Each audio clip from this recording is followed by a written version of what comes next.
What's going on, Growlers fans? Welcome back to another episode of Growler Hour presented by Molson Coors. I am your host, Growlers play-by-play announcer Chris Ballard. So happy to have you back here on another night of Growler Hour. Before we tee up tonight's guests, first up we have Joesph Duszak coming up, so definitely stick around for him. Hudson Elynuik's going to be here a little later on.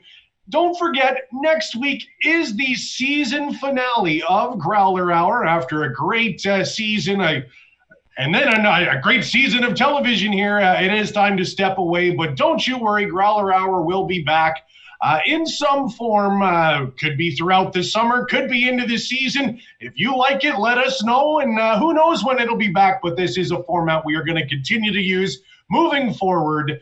We just need a little summer vacay here on our side.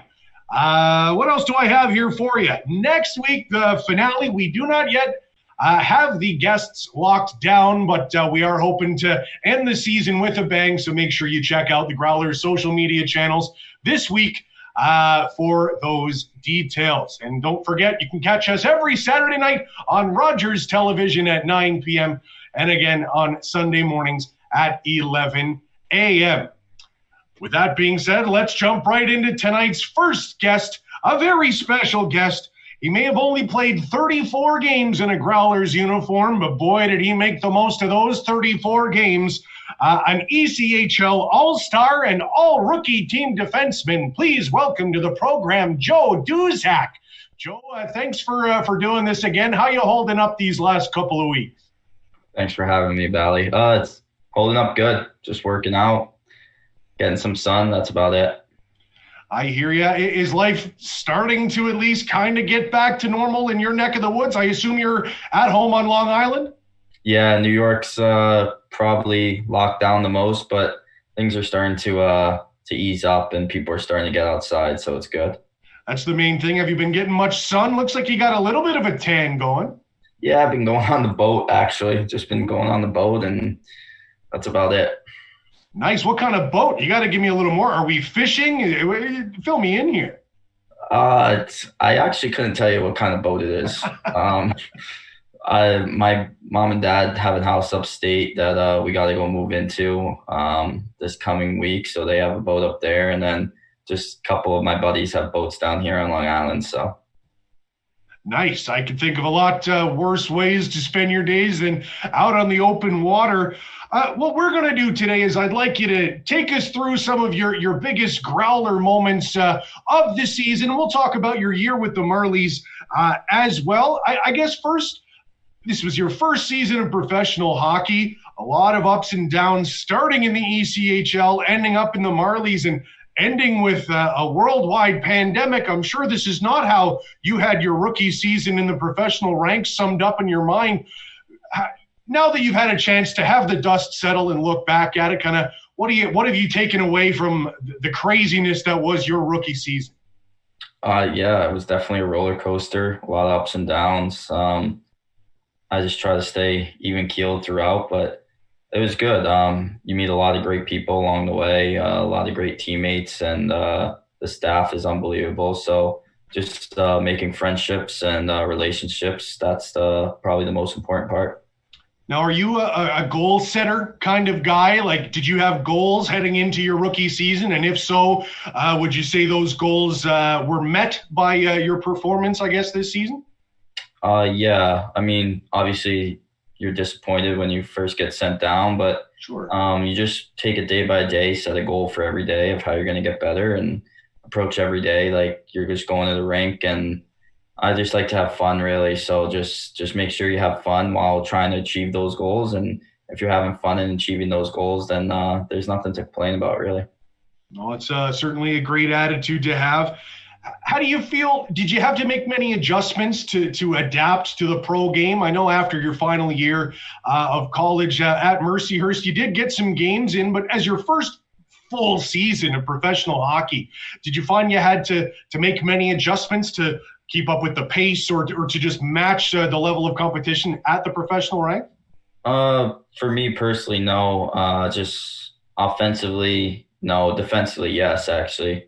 Just learning how to little stick details and stuff like that. But offensively, no, and skating, no, because I'm a pretty good skater, I like to think. So things like that, I didn't really have to adjust. The biggest thing is probably just playing almost every other night because you're playing 70 some odd games. So that's probably the biggest difference between college and pro.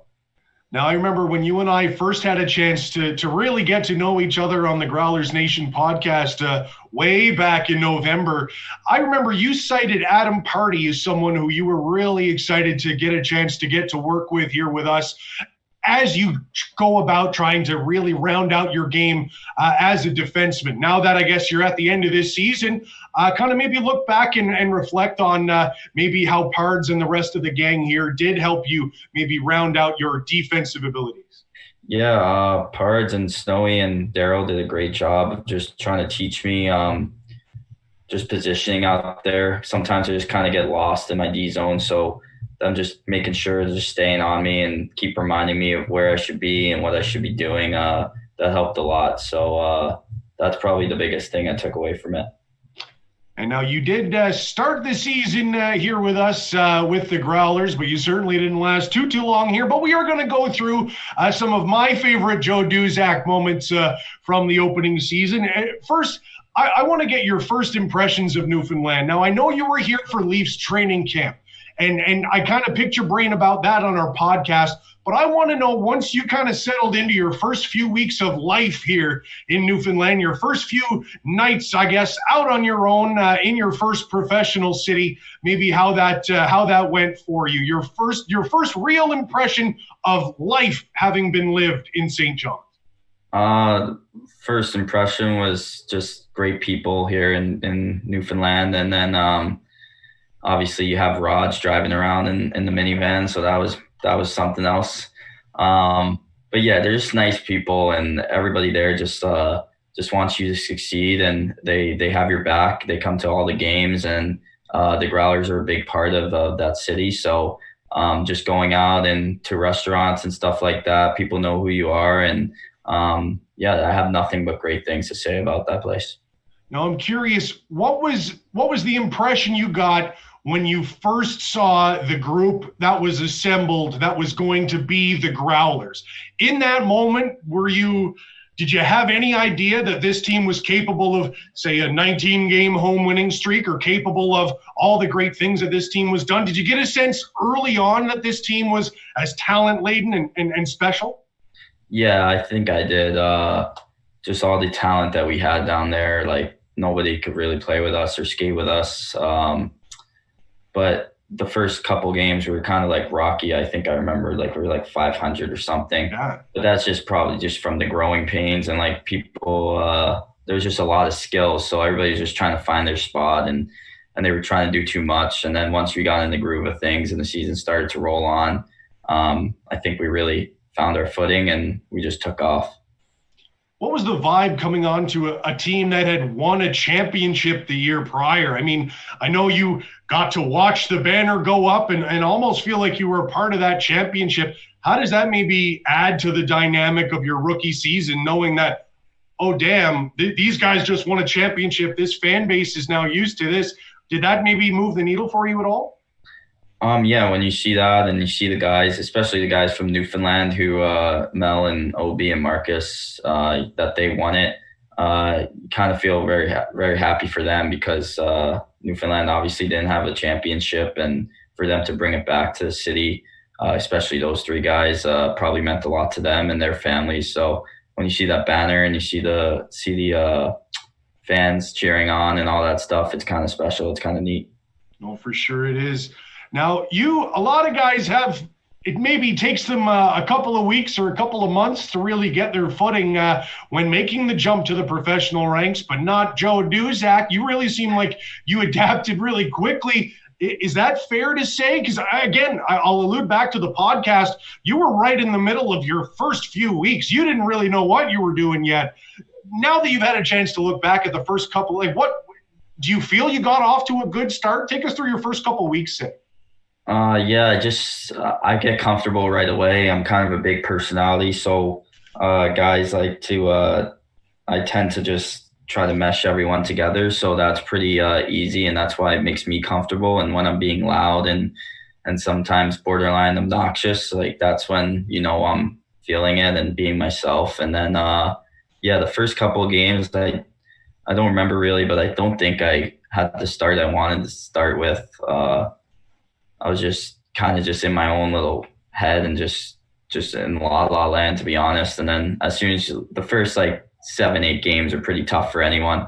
And then luckily it just didn't last long. It usually takes me about 5-6 games for every team I go to just to figure out where guys should be, because I like to move the puck and things like that. So if it takes a little bit for guys to realize, oh, he's going to find me no matter where I am. He's going to give the puck back to me if I give it to him. So that's pretty much what the adjustment period is.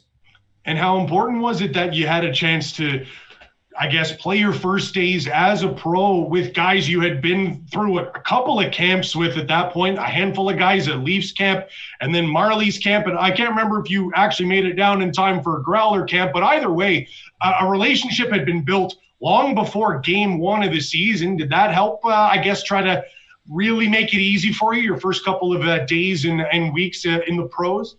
Yeah, it's just being familiar with all the guys, and then obviously having Mac from the year before with the Marlies, and just being able to live with him and spend time with him, and just whatever we needed help with each other, we just talk about it and talk through it and just make sure that each other was doing all right. So that's probably the biggest help. It's funny, we talked before we went on the air here about how you and Mac, you guys are real friends. Like, for example, me and my producer, John Long, we're work friends, but we don't hang out a ton outside of the office, say. But you and Mac, you guys are real friends? Like, you guys still keep in touch, say, even now in the off season? Yeah, we do at least 3 times a week, probably, I would say. Always Snapchatting or texting or sending each other Instagrams of whatever it is, of news and stuff like that. So yeah, we're always together on the road. We room on the road. We room at home. We're always together. If you don't know where he is, he's probably with me. And if you don't know where I am, I'm probably with him. So. And you really, you pretty much hit the nail on your head yourself. It took you a little while to really hit your peak, but when you did, there was really no looking back. I'm talking about the month of December for you, and I picked out a few moments here that we're going to go through together. Well, actually, before we even do that, I want to get your thoughts on your first Growler goal. Now, I know you and I talked about this again before we got started. The first road trip of the season in Portland, Maine, a 5-2 win. You had your first goal plus 2 assists, a great performance. Do you remember much about that game or that road trip or your first time in Portland or that goal in general? What do you remember about getting your first Growlers tuck?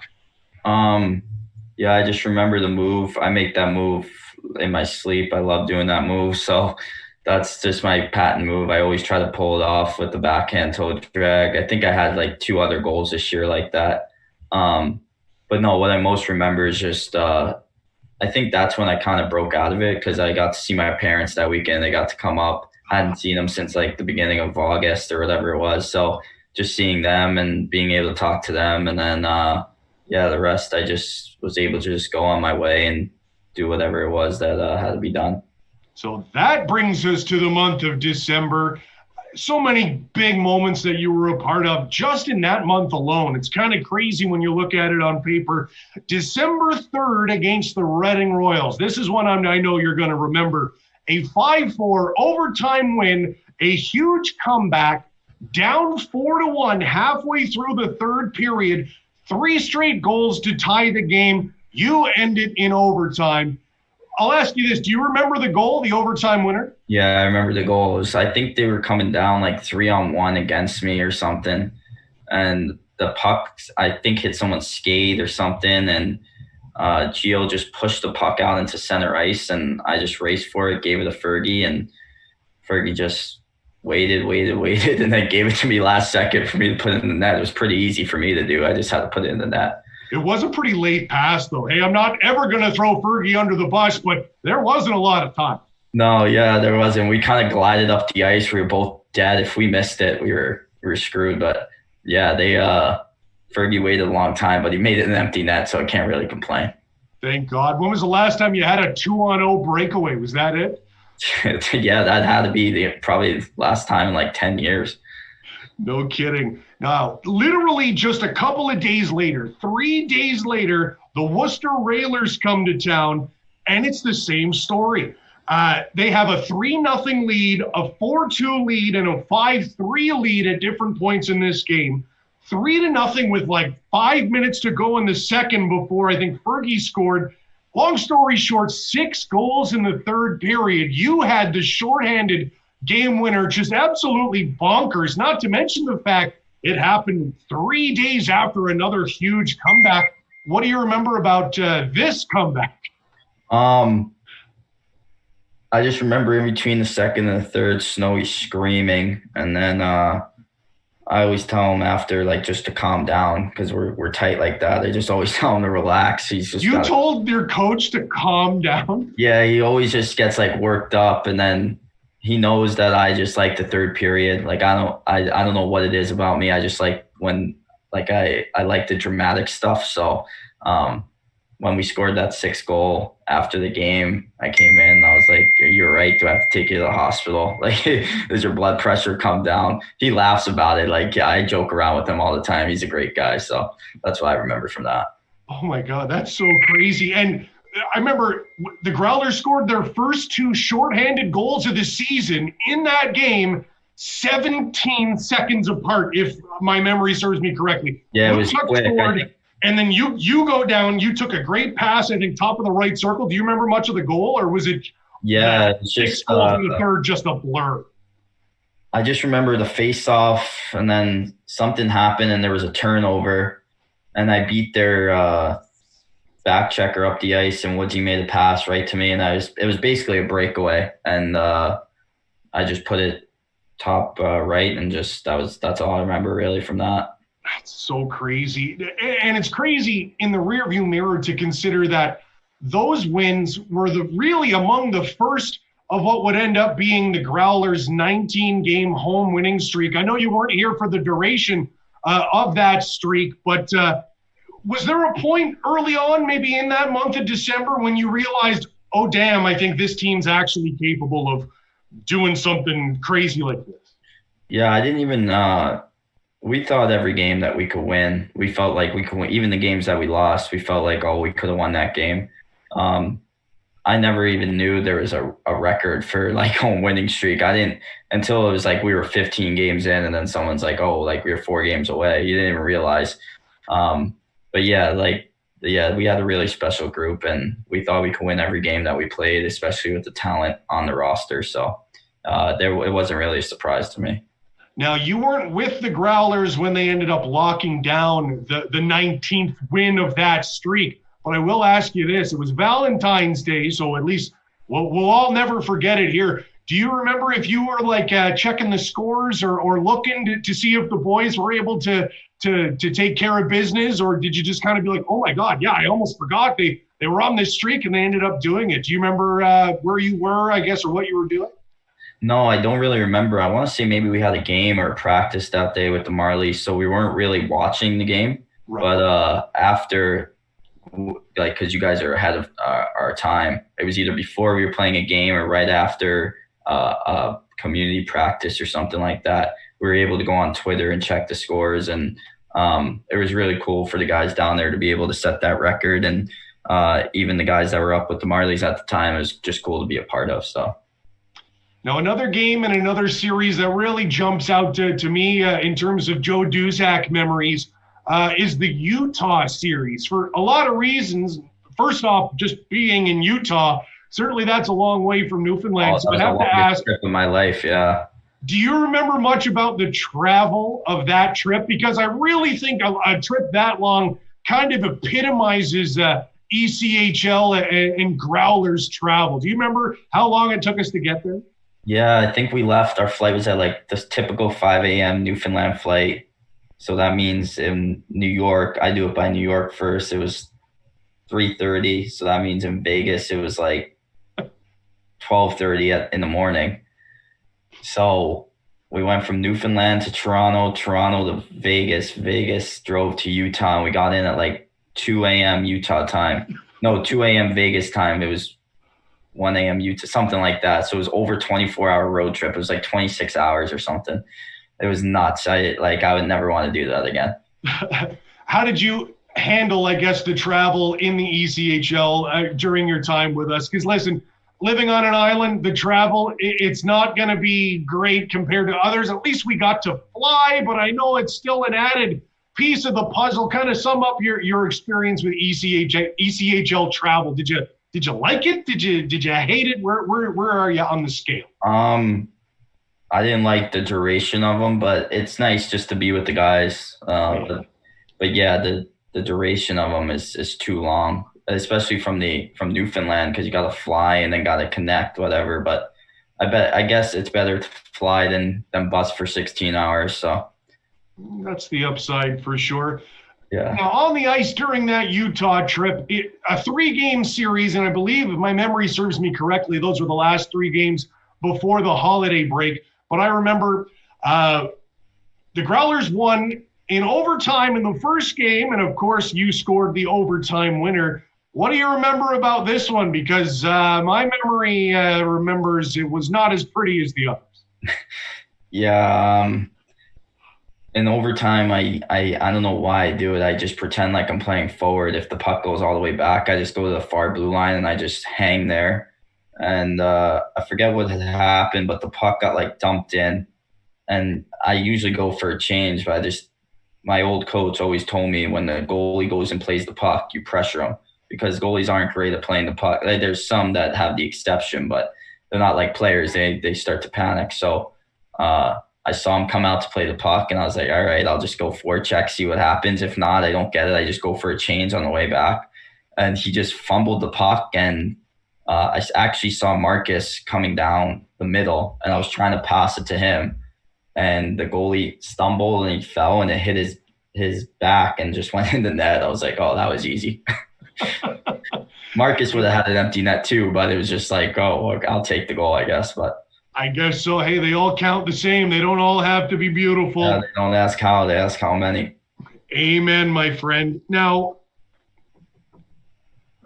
you almost mounted another comeback in that same series in the 3rd game.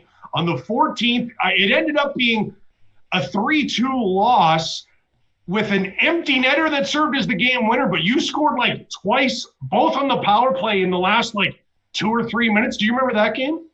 Yeah, I think we were down 2-0 the whole game. Yeah. We were shorthanded. I remember we were playing with 8 forwards and 5D, so it was pretty tiring, especially over in Utah with the mountains and everything. And I want to say it was our 3rd game in 4 days plus the travel, so we were all pretty tired. And they scored the empty netter to make it 3-0. And then I want to say they took 2 quick penalties, so we had a 5-on-3. And so we pulled the goalie and we're just going to go for it in 6-on-3. And I scored the first one on a one-timer. And then the second one I scored, I think, was that same curl and drag move. Yeah, and then we just came up short. But, yeah, we were Snowy was proud of us that game, even though we had lost the 3-2 game, just because of what we battled through. And we thought we could have won that game too, even though we lost it. That's what I mean. I remember it just because it really showed that resiliency that, the Growlers really proved that they had all season long. And that helped the boys roll over into a strong start in January. And you had a hot start to the month too, named to the All-Star team in Wichita. Now that, again, you've had a chance to really internalize those memories. When you look back at that, what do you remember most? From the All-Star game? Yeah. Oh, yeah. The fans in Wichita were great, and just being a part of that. And then you had the women's players there, and just seeing them. And obviously they represent USA, which is my country. So when they won gold about 2 years ago, I remember watching that game and staying up to 3 a.m. with my college roommates, just cheering them on. So being able to play with some of them is pretty cool. But yeah, just taking it all in and just having fun, really. And the fastest skater competition as well represented the Growlers well. But if I remember correctly in our chats from back then, that maybe wouldn't have been your first choice of events? No, definitely not. Definitely not. I don't even think I took a crossover the whole time. I was just scared of falling. I didn't want to fall and embarrass myself. So I was just cruising around outside the nets. I wasn't really trying to skate as fast as I could. And you scored a goal or two in the game too, didn't you? Like, you played well. Yeah, we played well. Yeah, our team won the whole thing, I think. And then yeah, I played well, and just being able to joke around with a couple of guys from around the league was pretty neat. Now, obviously, no one wants to lose a game like that, but also, I mean, it is an exhibition. Where did you, entering that last game of that kind of all-star tournament, like, were you guys saying, like, all right, enough's enough, let's try and win this thing, we've come this far? Or was it just, let's just keep having fun, whatever happens? I don't know what the other guys were thinking, but like as soon as there's something on the line, like I'm always win. So I was trying to win. Like I would have blocked a shot if it meant like winning the game. Like like that's just the way I am. I always want to win. So yeah, it was fun, obviously still, but in that last game, you could tell the other team picked it up and we picked it up. Guys were back checking and kind of playing like real 3-on-3 overtime hockey. So a lot of fun to watch, man. Let me tell you that. And after that All-Star game, we didn't see much of Joe Duszak after that. You made the jump to the American Hockey League, pardon me, ended up with 18 points in 23 games. No big deal for a rookie defenseman called up mid-season. Why do you think that you were able to kind of keep the success that you found with us when jumping up the notch to the Marlies there? yeah, I think I started really bad too up there. I only had like 1 point in like 7 or 8 games. So it was once again just that thing where I just don't I was just getting comfortable, and then I think just being put in the right spots to succeed, playing on the power play, playing with skilled players, just being able to guys just reading off of me and me reading off of guys, just getting that chemistry down, and then that's probably the biggest thing, just getting the chemistry down with the other guys, knowing that I like to move the puck and that they're going to get the puck back, like I said earlier. So that was probably the biggest. Now, you alluded to it earlier, how, I mean, that was maybe my favorite thing about you is how loosey-goosey you were, how easy it is to talk to a guy like you. Now, when you kind of got called up and it looked, you were, I'll call you a full-time player up there for a while, how long did it take to develop that same relationship with the coaching staff with the Marlies? Were you able to just go up and shoot the breeze and be typical, Joey D, or did you kind of have to keep it reined in for a little bit? No, it was pretty just once I was able to get up there and play like those 9, 10, 11, 12 games, it was the whole, I guess it was a month or two before the corona hit. But yeah, those 2 months, I would say out of those 2 months, it probably took me 3 days. It's just dapping up everyone and being myself, and some people might think it's weird, but that's just the way I am. Like, I just, I don't have any formality to me. I just like to pretend like not pretend, but act like we're friends. Like, no matter where we are, we could be at the bar or we could be at the rink, and I'm still going to be the same guy. That's a great point. And then unfortunately that darn COVID had to come and ruin your rookie season, cutting it off a little short. I've asked guys, who are with the Marlies and who have done this show, hey, where were you? Take me through the day when the season ended. But with you, I'm going to ask a little differently. I lost my train of thought, but I got it back here. Were you expecting the season to resume? Like, what was the vibe for you? Okay, this is weird. Some people are getting sick. We'll be back up in a couple of weeks. Or did you get the feeling that this is going to risk ruining our season? Kind of, what was the initial vibe when the season first, I guess, ended? What were you expecting to happen next? I thought the season was over as soon. I didn't think we were coming back to play at all. The amount of time and effort and money it take for organizations to put back into the American League, and knowing with this coronavirus, with the social distancing, American League teams need the ticket sales and stuff like that. So, and especially guys that were free agents and gonna be free agents. Why would they risk coming back to finish 10 games or whatever it was in the middle of June when they could sign with somebody overseas or sign with a different team? So that just I always thought that we weren't coming back. No, that's fair. I just wondered if you had held out for any hope at that point, but I mean, I guess there's not much hope when you're dealing with a worldwide pandemic. Yeah, and no hope. Rightfully so. There's bigger things than hockey in the middle of it. Yes. Exactly, just that. Now, you only ended up playing, a bit of a shortened season, but that doesn't mean you didn't come away with some accolades. You and your Growler teammate, Justin BRAZEAU, both named to the ECHL All-Rookie team. First time I've chatted with you since, so congratulations. I mean, what does it mean to you to go home with that honor, especially in a season like this one? Yeah, I think it's pretty cool to obviously get recognized for your play, and especially that I only played 34 games, like you said. It's pretty neat that they still put me in consideration to be in that. So, yeah, I can't thank the staff and my teammates enough for helping me get there. Were you surprised? Straight up. Like playing 34 games, I can't imagine anyone in their right mind is like, well, I'm probably going to win this thing. Yeah, I didn't even think there was I didn't even know they were doing the awards. And then so I think I came out of the workout and I saw my Twitter feed and I was like, what's going on here? And I think Marcus had actually texted me. I was like, what? And he was like, yeah, you made the all-rookie team. And I was like, what? I only played 30 games. Yeah, I didn't think anything of it. That was going to be my next question. It's like, did you get a phone call from the commissioner? Did Snowy tell you, but you found out on Twitter and from Marcus's text? Yeah, Snowy called me. I don't remember if Snowy called me before or after or something like that. I think Snowy might have called me after to get my address and stuff like that, but to send me the award. But yeah, Snowy, I can't remember if he called me now that you say that. I just remember finding out on Twitter because my memory, yeah, whatever it was, but I just remember Marcus texting me and saying it. That's all I remember. That's so funny.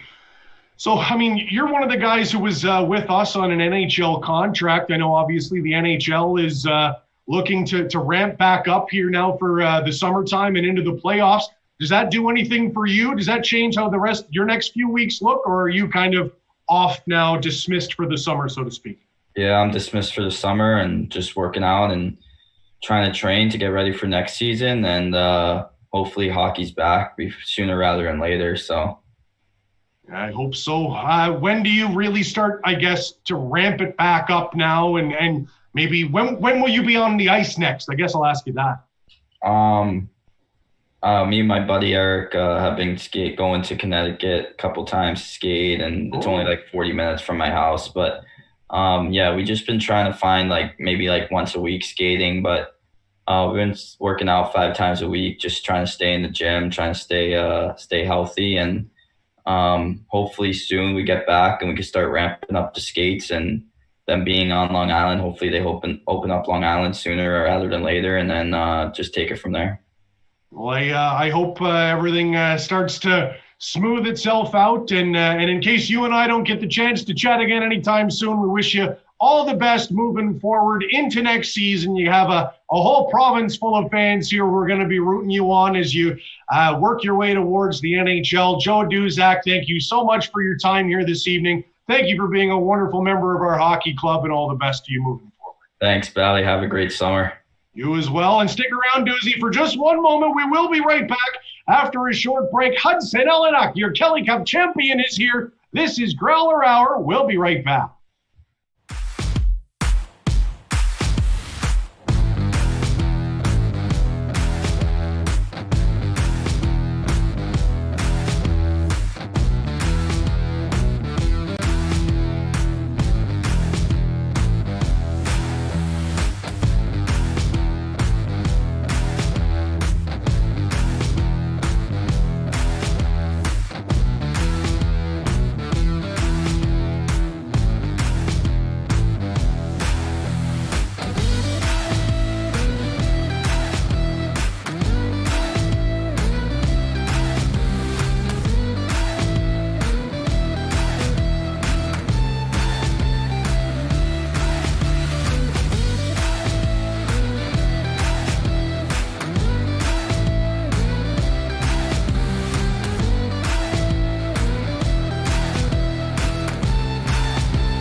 join me, Chris Ballard, the voice of the Newfoundland Growlers, on Rogers TV, Saturdays at 9 p.m. for the Growler Hour.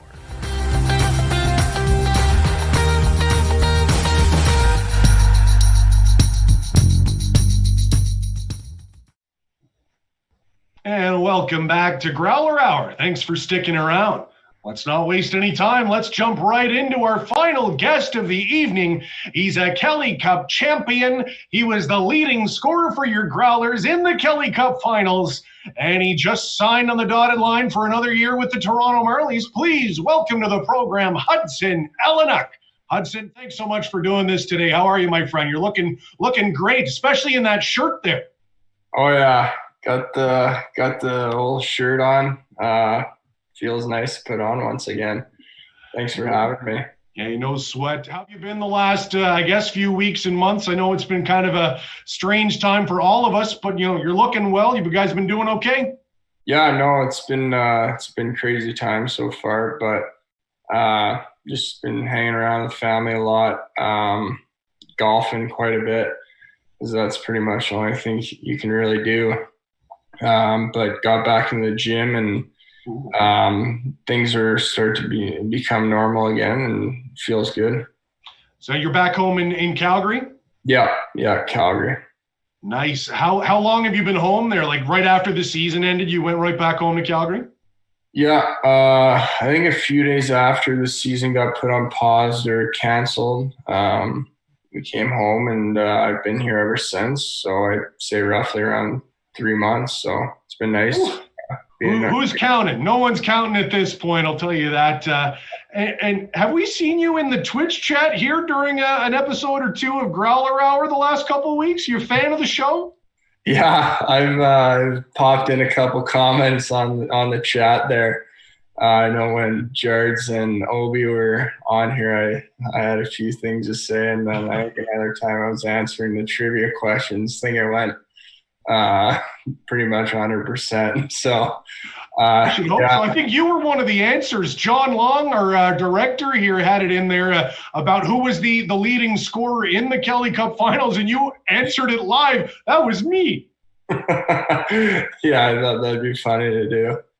It was funny, I can give you that. And the Marlies just announced today that you've signed on for another year. That's awesome. Why the decision to re-up with the Marlies, and maybe talk about their role in your development, because you had a great year. Yeah, no, for sure. Very excited to go back there, continue to develop and grow my game. The organization there's first class, all the way from the Maple Leafs all the way down to the Growlers. It's we're in the middle there, and it's amazing. And I know everyone on the team loves how we get treated. So I'm really excited to go back there and keep working hard, and keep working with all the development staff, and just grow my game as much as possible, and go from there. Oh, I hear you. And let's talk a bit about your year with the Marlies there. I got the notes here. First full season in the American Hockey League, 53 games played, 5 goals, 8 assists, 13 points, a bunch of PIMs, and a +5 rating. Sum up your year, especially considering that you were a bit banged up during your rookie season with us, up and down with the Marlies, but this season looked like you were healthy. Sum up your year, man. That's a big step forward. Yeah, for sure. I was really lucky to be healthy all year this year. I thought as the year went on, I thought I got better every day, and that's a big thing at that level, is just go to the rink every day with a positive mindset and work hard, and it doesn't go unnoticed. So I thought I had a pretty decent year, but obviously want always to be better, and hopefully next season I'm going to come out even stronger. I got to ask, before we're going to dive right into the Kelly Cup finals and the playoff run here with the Growlers soon enough, I got to pick your brain about some of those memories. But before we even do that, I have to ask, you got a chance to play a preseason game with the Maple Leafs right here back at Mile One Center. I mean, what was that experience like with camp and all of that here, and getting a chance to do all that here where you won a championship with the Growlers? That's got to be cool. Yeah, it was really cool. I know the fans in Newfoundland, they loved that camp.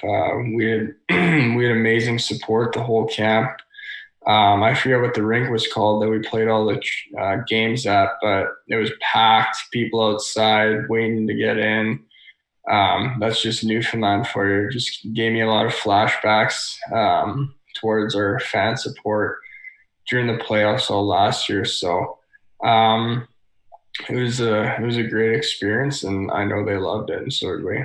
So that kind of ties in. So take us back to your first days as a Growler. I know, again, you were banged up, I believe, to start the year. You can correct me if I'm wrong. You got into the lineup with us the first bit of November, I think it was. But what was your first impression when you came down here to Newfoundland? Did you have any idea what to expect, or any idea that the team would be as good as it ended up being?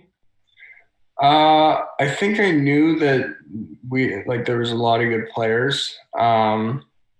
I didn't know anything about Newfoundland, to be honest. I honestly never thought I'd go out there because it's so far away from home. But I loved it there. It was the fans, the people, the culture. It's a cool experience, and I loved every minute I spent there. And the boys, I mean, I came down in November, and I knew we had a good team. I think we went on a couple long winning streaks. At first, we were like win, loss, win, win, loss, win, loss.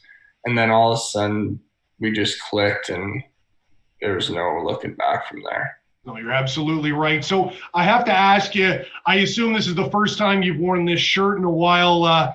What memories come back to you when you dug it out of the closet and threw it over your head today? I mean, surely when someone says Kelly Cup to you, it all comes flowing back. Kind of, what were you thinking? What were you reminiscing on in I guess, getting ready to come on tonight? Oh, it's tough to pinpoint one memory, or I don't know. It's just looking back at being on the ice with all the boys, all the staff, my parents. That's right. In the room, the celebration, the parade,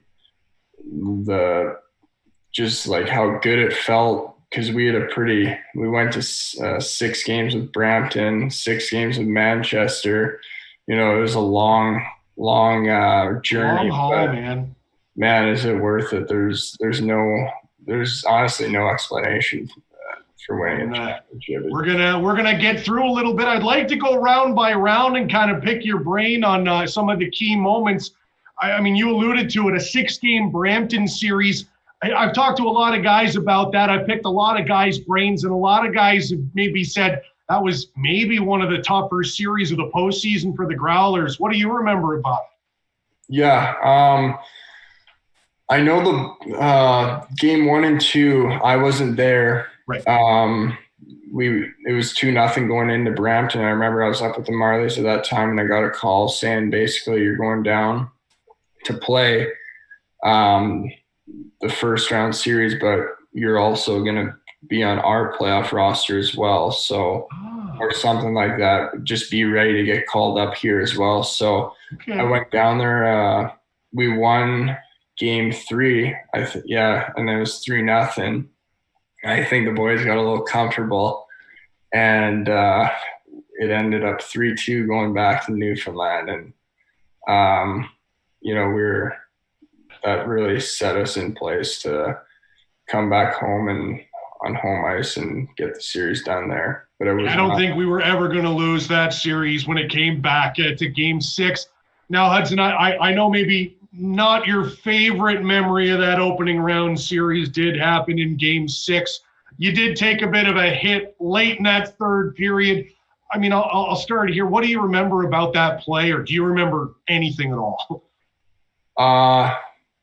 Yeah, that was a pretty bad hit. I remember there was barely any time on the clock. I think there was like 4 or 5 seconds left, and I was going down the wing and didn't really think of anything of it. I was just trying to get one last little rush in, and all of a sudden my face is on the ice. But I mean, that happens. There's dirty hits all the time in hockey, and it worked out for the team. So we went to win it in like 2 minutes in overtime. So I'll take that one. I guess so. Now I have to ask, and I don't want to get into the details of the injury or whatever, but obviously it all happened very quickly from the time you got hit, little bit of a break. Jards goes out and wins the thing in the first minute of overtime. Where were you when the game actually ended? Like, I assume in the treatment room. Did you know that the game it was ended? Were you following from the room? Kind of, what does that 20 minutes look like for you after you got hit? I got hit, and then obviously I definitely wasn't all there, but I wanted to play so bad. I wanted to go back out, and they're like, "You're definitely not going back out." So I was in the trainer's room, and I think I remember hearing the horn go off, and I was so happy. I wish I could have been out there to shake their hands because it was a hard-fought series, but it was a good feeling. Oh, for sure, and good feeling, even though you had to take a pretty brutal hit in order to get that feeling. But in any case, that moved us on to the Manchester series. Now, you did miss, I think, the first 5 games of that series. Obviously, that hit took its toll. You found your way back in for Game 6. I'll just ask you, what was Game 6? How fired up were you to get back in the line? Oh, yeah, I was so excited because that was obviously a series clinch game. I probably could have played Game 4 or 5, but I think we were up 3-1, so there was no point risking it or going in early or just taking a little extra time. So I went in Game 6, felt great, and that was one of the first times I've actually been on the ice winning a playoff series. So that felt nice, going down the line and shaking everyone's hands. So that was awesome. Especially after the hit like you took, to come back late in a series and to have that lead right into what would be, I don't even think there's any argument, the most physical series of the postseason for you guys against the Florida Everblades. That series was a war. Like, take us through, what do you remember about that series? Yeah, it's honestly, it's kind of comical, like, thinking about it. Like, our first 2 games there, I don't know how many penalty minutes there were between both teams, but at one point we had like probably 12 guys on our bench or 11 guys at the end of Game 2 or something. But they were a really good team. They're older. Our speed and skill just really took over the series. And I mean, they tried to get in our heads with the physical play and that kind of stuff, but I don't think anyone on our team was backing down to anyone at that point in the playoffs. So that was a great series. If I recall correctly, in that game 5, you had one of the dagger goals there. I think, do I remember you scored in that game, didn't you? Yeah. I think I think that made it 2-0, and I jumped into the bench or something. I'm pretty sure I remember that. That's Selly. I remember it very well. It was awesome. And I mean, after that series, you really hit your stride in the finals. Another 6-game series, another tough one. We'll go through a little bit of it game by game here. And I actually dug this stat up earlier before we even get into this. So obviously the Growlers won 4 of those 6 games. And I looked, you assisted on the game-winning goal in every single one of those wins. Did you know that? No, I didn't. What does that mean to you? Because, I mean, you were our leading scorer in the finals. You had, by the numbers, the best series of anybody in on every single one of the game winners. Those are the clutch moments. I mean, what does that mean to you when you, I guess, now just learned that and you're putting it all together? Yeah. It means a lot, obviously. But I think I got to give a lot of credit to my line mates as well, Gio and Kess. What a line. Yeah, I think we started in the Florida series where we really just took off. And I mean, yeah, playing with those guys, we had unreal chemistry, knew where we were at all times on the ice. And I'd have to give a lot of credit to our line because we're unstoppable at some points in the games and just kind of took it over and felt nice. Finals especially. Game 1 was a 4-3 overtime win. I'll ask you this. What do you remember about the atmosphere at Mile One Center to kick off that finals? Because I just remember I grew up in this city and I've lived here a long time, but I don't know that I've ever seen Mile One quite like it was that night. If Meller's watching this, one word to describe it is electric. It honestly was. Like, from the rally towels to like the noise to the fan support throughout the whole city, like seeing, like driving to the game, just everyone was behind us, and that just made us feel so much more confident going into that series, knowing we have the best fan support in the league. So that game 1 was, that was I don't even know. It was certainly a special vibe, and winning it in overtime in front of the hometown crowd was unbelievable. You assisted on that game winner. Do you remember flipping that puck to Kess for that breakaway? Honestly, I remember Kess's breakaway, but he went between the stick and he went far side. Honestly, that one's a blur. But yeah, Kess just blew by that guy and put it through his triangle and shelved it, and that was an awesome goal. Oh, no kidding. And you scored in that game as well. You had the 2-0 goal again, low blocker. And I remember your celly. It was awesome. You were kind of like on one leg. And do you remember that at all? Yeah, I went a little wild for that one. Hey, man, you score a big goal in the finals in front of your home crowd. You're allowed to celly a little bit. 3-0 lead evaporated kind of quickly, though. What do you remember about the Walleye and their pushback in game 1? They were an older team with a lot of experience, I think. So you never could really count them out of any game, to be honest. So we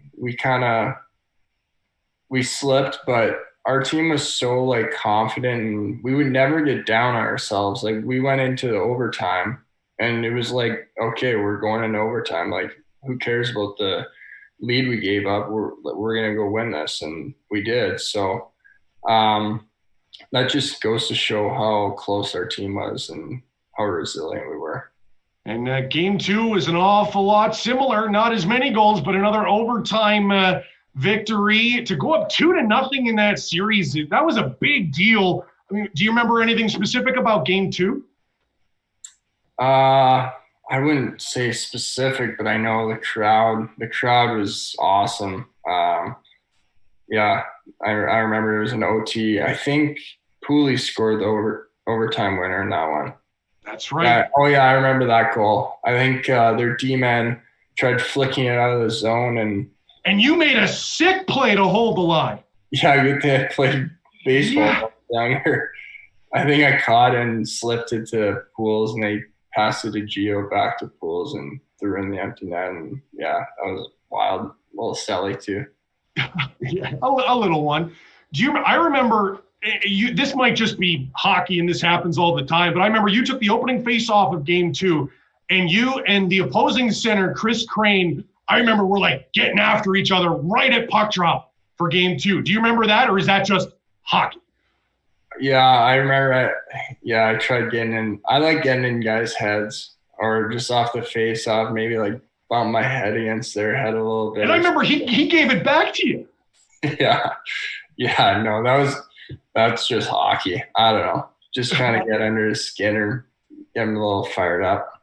Well, I guess it worked. And they took a 1-0 lead in that game. So the Growlers had to mount another comeback. But I think you were in the penalty box for that goal. Do you remember kind of the vibe after giving up that first goal, or am I asking a lot here? Oh, they scored on the power play when must have been a bad penalty. I don't know. I think it was a weak call. I think you clawed a guy down in the corner. But, hey, if you don't remember, I mean, those details don't matter so much now when you have a ring on your finger. But one thing I'm sure you will remember is the atmosphere and the crowd in Toledo when we got there for Game 3. What do you remember about that crowd? Because I know you've seen a lot of big crowds, but there was something special there in Toledo. Yeah, it's giving me goosebumps thinking about it. I remember after Game 2, we had a team meeting, and Snowy and a couple of guys that had played there, they just kind of said, this place is like, we haven't played anywhere like this year. And I don't know if any of you guys have ever played somewhere like that, because it's nuts. And we went there for Game 3, and we got there 2.5 hours before the game, and they all have white T-shirts, white out rally towels. And I'm like, okay, this is the real deal. And then we go for warm-ups, and it's like sold out, and there's like people holding walleye over the glass, chickens, or like signs. And it was a wild, wild atmosphere. I've never played anywhere like that. The Growlers ended up losing Game 3. How much of that do you attribute to just the boost that the walleye got from that crowd? Oh, yeah.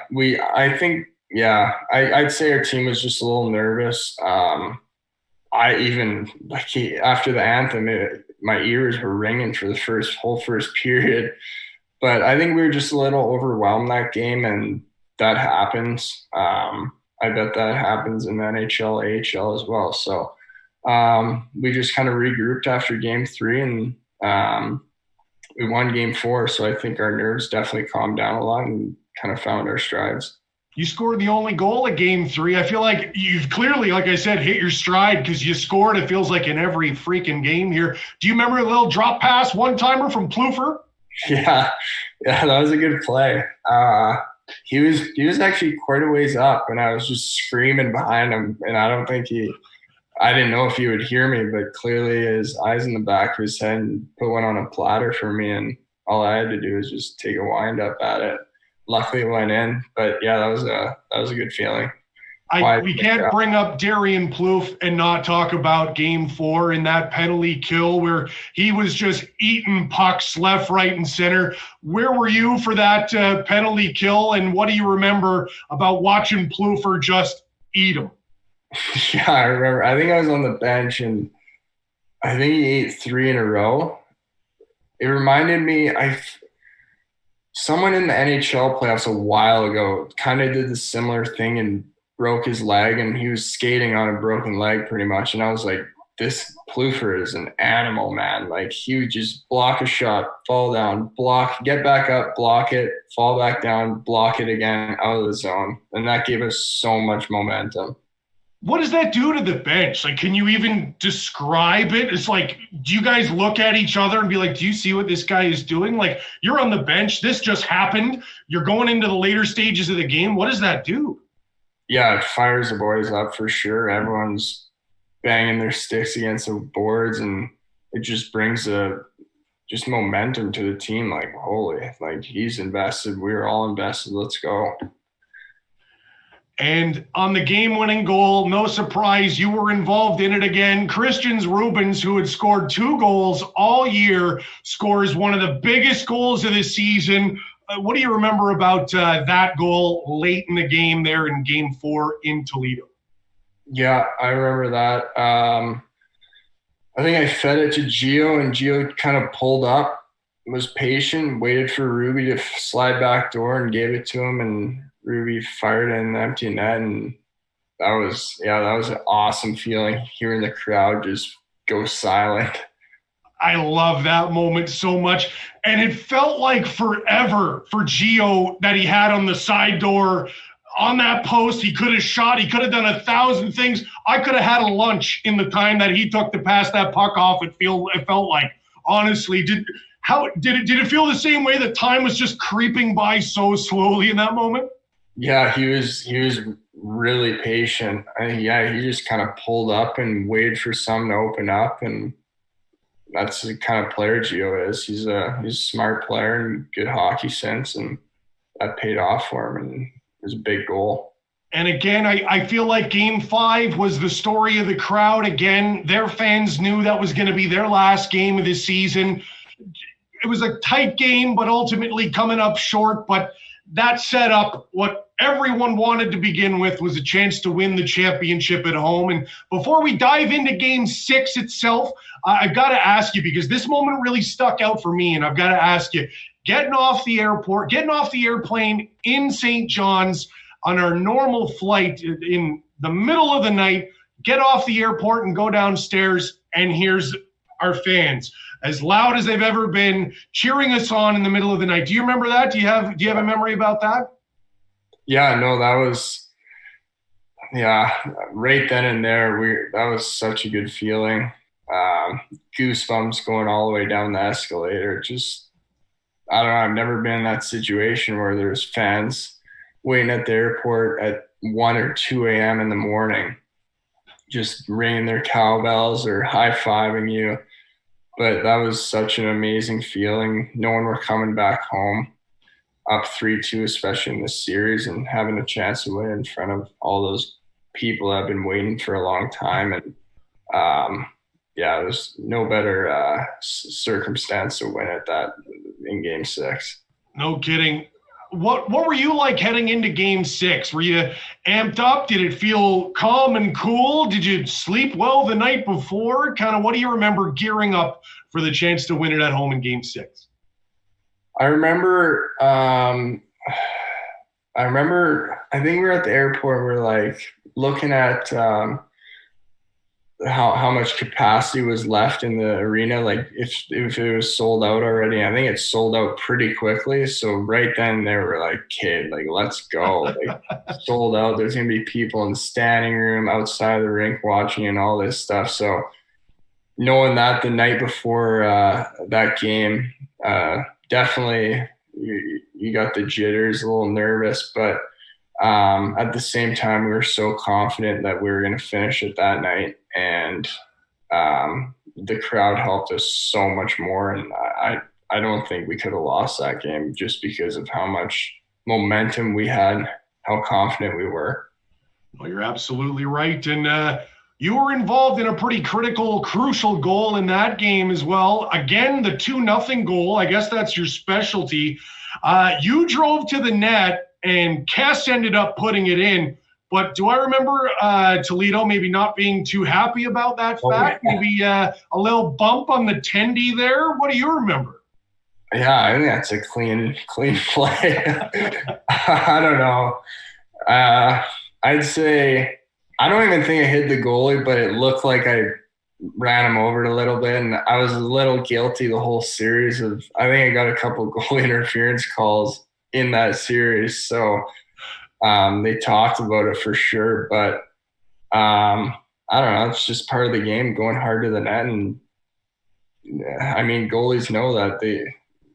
I don't know. I think things happen when you go to the net, man. That's just proof. The proof is in the results. I mean, and the rest of that game here, I want to make sure I don't lose my track. You assisted on the game winner again. You had the best seat in the house for one of the best releases I've ever seen. What do you remember from Gio's goal, his second goal, what ended up being the game winner? Do you remember? Yeah, that was a bullet. I think we were coming down the ice 2-on-2, and I think one of their two was a forward. So I don't know, he's a little uncomfortable back there playing D. So I think we interchanged, and both of their guys kind of went with me and left Gio a pretty prime scoring chance, and he just fired it under the bar, and yeah, that was a snipe. What a shot. Like, that's an NHL shot. Like, I remember there's no goalie in the world that was going to stop that. And now take me through the last few minutes, or the last few seconds. The Growlers are pinned inside their own zone. O'Brien ends up making a great block on a Matt Register point shot. And I make it seem so simple, but I remember that minute was the longest minute of my life. What do you remember about the last seconds ticking off the clock? POOLEY, didn't he have a pretty good chance at open net? And it bounced over the net. Yeah, I don't know how that happened, but I remember that probably happened like 40, 45 seconds left. And then they came down, and I don't know where the puck went. It somehow ended up in their other end, and no one really knew what was going on. They're like, so they blew the whistle, and the puck was down there, but we easily could have went and got it and put it in the empty net. But I know. The refs kind of got together, and we were like, I hope they don't put it the drawn side when it shouldn't be. So they put it at center ice with probably Thank God. 18 seconds left. And it was 18 seconds. Yeah, and they that was a close call. I think they won the drop, put it in. It went down low, and somehow went out to register, and that guy's got a good shot, and I think he scored close to most D-man goals that year in the league. And Obi just put it all on the line, and that was just a full sacrifice block. And Marcus Power and I were at the end of the bench, like kind of hugging each other, like nervously. And when we heard the horn go and when he blocked that shot, it was the best feeling ever. No kidding. And I mean, try and sum up the rest of the night. And remember, this is a family program, but I mean, the celebrating of a championship at any level is special. This is your first year of pro. You're in Newfoundland of all places, a place that loves its hockey and loves to party. That night, as hazy as the memories are, I'm sure there's a lot of them left in there. Yeah. There's so many memories from that night. Luckily, my parents were at that game, so I got to celebrate with them. All the parents that were there and family, they came into the room. Right when we went into the room, every player grabbed a bottle of champagne. I think there's some really good pictures of that celebration when we all opened them up. But yeah, there's a lot of memories from that night. I remember there's like 4 or 5 of us that went in the hot tub and with all of our gear on, and when we got out, the hot tub was brown because our gear just totally ruined the whole thing. But yeah, there's some funny memories for sure. And I mean, we go through all these moments, but I feel like we've barely talked about the team itself. I mean, we haven't talked about Michael Gartag, not even once. I mean, let's bring him up here. What did it mean to have a guy like Gartz between the pipes? Because he peaked at the right time, a lot like yourself. He was unbeatable down the stretch. Yeah, Gartz, he was unreal. He was on the top of his game. I knew he had that in him. It wasn't a surprise that he was potentially up for the MVP of the playoffs, him and Obi. But he saved us in a lot of situations, big stops at certain times in the game. He was a leader on our team, just kind of took a lot of the younger guys under his wings and helped us get through the playoffs and just kept our team positive at all times. And it really paid off for him because he got a pretty good deal in Finland, and I think he's going to get an even better deal now. So probably for him, and yeah. No kidding. So, I mean, what about you now? You've got your new deal in your back pocket. When do you kind of start ramping it back up and looking forward to next season, or is it still too early? Kind of, what do the next couple weeks and months look like for you? Just there's no date or anything. I think we depend a lot on the NHL, what they're really doing or when their 2020-21 season's going to start. So during this time, just in the gym and sharpen up everything I can and working on everything I can improve on. And fortunately, I get a lot of time to do that. So it's going good, and can't wait to play next season and see where things go. What kind of stuff do you work on in the off seasons? Obviously, you don't have to get too specific with me here, but say between your Growler season and making the full-time jump to the American Hockey League, is there anything in particular that you locked in on for yourself that's like, okay, well, this is what I need to do to really bring my game to the next level? Was it skating? Was it puck work? Was there anything in particular that you honed in on then, and anything in particular that you're going to work on into next season? Yeah, I'd say trying to improve my strength and just kind of build into my frame, because obviously I'm a bigger guy, but a little on the slim end. So I definitely want to fill out and be able to be a lot stronger at that level. And I'd say that's probably the main thing I'm working on right now. Well, Hudson, I'm not sure we're ever going to see you in a Growlers uniform again, but all the best to you next season, whenever it does begin. And much like I said earlier, you have a lot of fans here in the province of Newfoundland and Labrador, all rooting for you as you work your way up to earning that spot with the Maple Leafs. Hudson Elynuik, thank you so much for joining us here tonight. Thank you. Appreciate it. Go Growlers, go. And that's going to do it here for this episode of Growler Hour presented by Molson Coors. Thanks to all of you for sticking around and watching us here this evening. Don't forget, next Thursday night is the season finale of Growler Hour. Keep your eyes peeled to the Growler social media channels this week to find out who the special guests will be. Looking forward to another doozy of a show. Thanks to all of you for tuning in. Thanks to John Long and Kenny O'Leary for pushing all the fancy buttons behind the scenes. I'm Chris Ballard. Thank you all again so much for joining us. We'll see you next week. Bye-bye. Yeah, boys, Chris Ballard here, the Growlers. Join me every friggin' Saturday. The Growler Hour is going to be deadly.